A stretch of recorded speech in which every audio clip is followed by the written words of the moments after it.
দীর্ঘদিন ধরে পানীয় জলের সমস্যা, কর্তৃপক্ষকে জানিয়েও হয়নি সমস্যার সমাধান।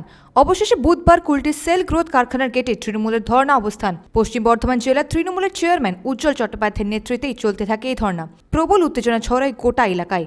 এমনকি তৃণমূলের কর্মী সমর্থকদের সঙ্গে এক প্রকার ধস্তাধস্তির পরিস্থিতিও তৈরি হয় সিআইএসএফ-এর। পরে সিআইএসএফ বাহিনী পরিস্থিতি নিয়ন্ত্রণে আনে। তৃণমূল নেতা উজ্জ্বল চট্টোপাধ্যায়ের অভিযোগ, দীর্ঘদিন ধরে কারখানার আবাসনে নেই পানীয় জল, সমস্যায় আবাসিকরা। অবিলম্বে পানীয় জলের সমস্যার সমাধানের দাবি তোলেনও তিনি।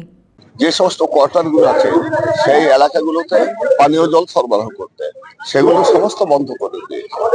কারণটা হচ্ছে যে এখানে সব বাইরের লোকেরা থাকে, তো বাইরের লোকেরা থাকে বললে তো হবে না, মানুষকে জল দিতে হবে। জল যেহেতু দিচ্ছে না, আমাদের অন্য কোনো দাবি নেই, শুধু পানীয় জলটুকু দিন, আর কিছু আমরা চাইছি না। কি কথা হলো কিছু কর্তৃপক্ষ এখন পর্যন্ত ডাকেনি। কি চাইছেন আপনাদের দাবিটা মূলত? আমাদের একটাই দাবি আছে, আমাদের পানীয় জলটা দেওয়া হোক যেভাবে আগে দেওয়া হতো।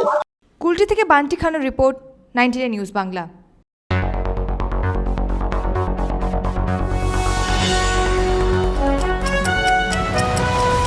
আপনারা দেখছেন 99 নিউজ বাংলা।